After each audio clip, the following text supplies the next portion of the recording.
جی السلام علیکم۔ آج پھر آپ کا بھائی ٹی وی ٹاپک پہ ایک نئے سیاسی ایشو کے ساتھ حاضر خدمت ہے۔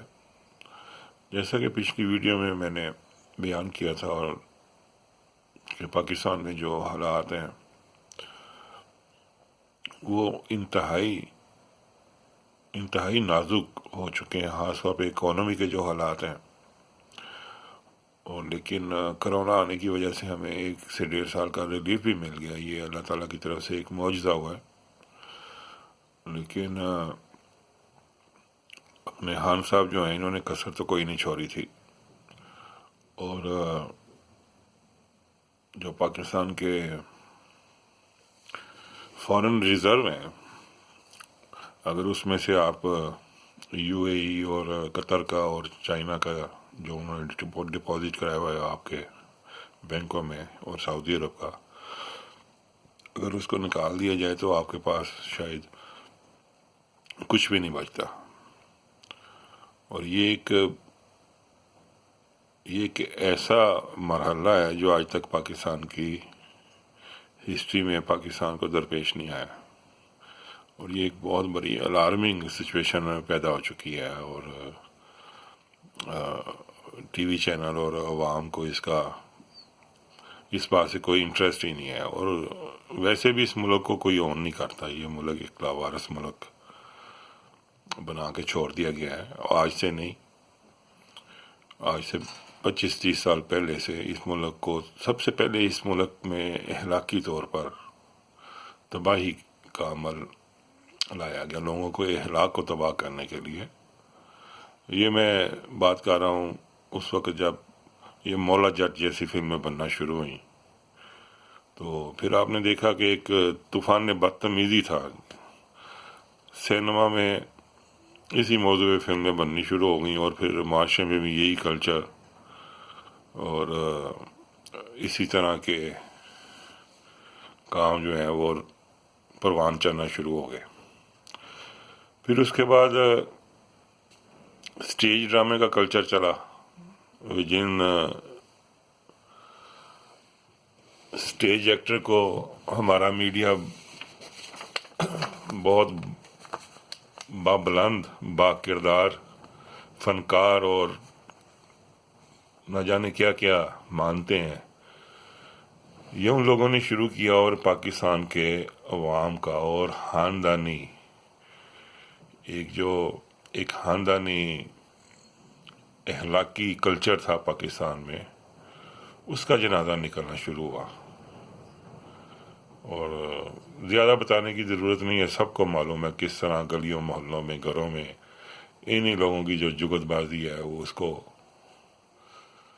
لوگوں میں شہرت حاصل ہوئی، اور تقریباً معاشرے میں لوگ جو ہیں وہ ان میں ایک غیر ذمہ داری پیدا ہوگی، کیونکہ کوئی بھی غلطی کی ہے یا کوئی غلط کام کیا ہے جان بوجھ کر، وہ ایک جگت لگائی اور اس کو گول کر کے نکل گئے، کیونکہ وہ سٹیج ڈراموں کی ذریعے اتنی بےغیرتی پھیلا دی گئی تھی، اور اسے پہلے جو فلمیں بنا کر بےغیرتی پھیلائی گئی تھی وہ تھی بدماشی، اور بدماشی فل پروان پہ چڑھی 90 سے لے کے بلکہ 2000 تک، جس میں آپ دیکھ لیں عاطف چودھری اور طاہر پرنس اور اس کے بعد پتہ نہیں کون کون سے بدماش پیدا ہوئے، یہ سب آپ کو معلوم ہے، جو اس وقت 40-50 کی ایج میں لوگ ہیں۔ پھر جناب والا وہی یہ جو مستانہ کلچر شروع ہوا، اور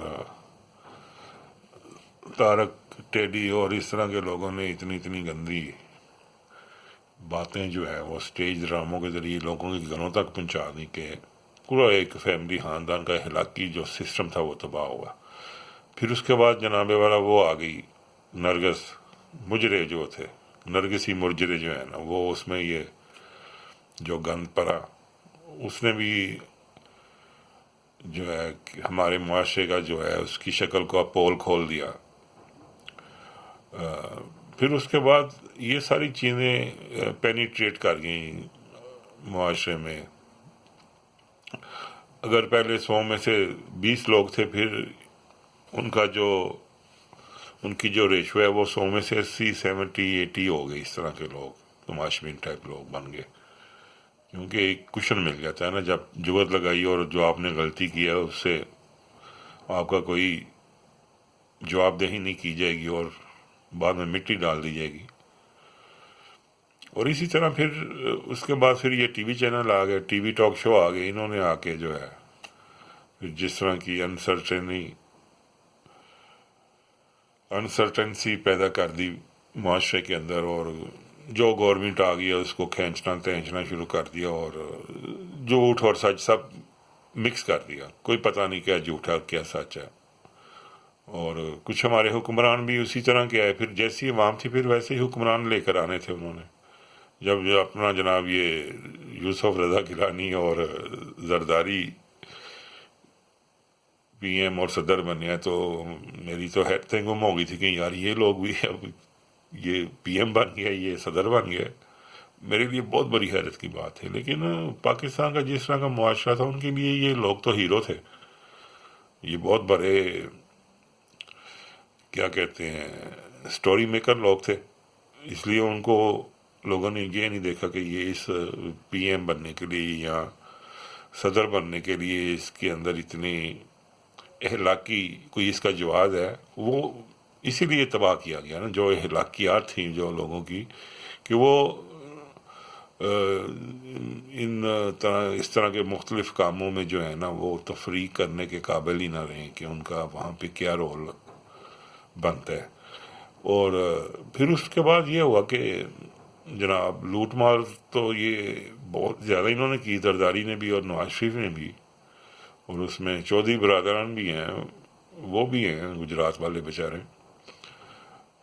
لیکن پی ٹی آئی جو آئی ہے نا، انہوں نے آ کے پاکستان کو دوسرے طریقے سے، کیونکہ یہ جو پہلے کام ہو چکے تھے وہ پاکستان بالکل جیسے کہتے ہیں نا کوئی فصل کا بیج بونے سے پہلے اس کھیت کو نرم کیا جاتا ہے، اس میں ہل چلایا جاتا ہے، پھر پانی چھوڑا جاتا ہے، پھر اس میں بیج پھینکے جاتے ہیں، پھر وہ فصل بن جاتی ہے. تو یہ نواز شریف کے آخری دور تک یہ ساری چیزیں تیار ہو چکی تھیں. پاکستان کا جو ہے نا پوسٹ مارٹم ہو چکا تھا. اور پھر عمران خان کو جو ہے نا لایا گیا کہ اب عمران خان جو ہے نا یہ فصل کاٹے گا اور پاکستان کو تباہ کر دے گا. اور یہ پلان پورا ہو چکا تھا.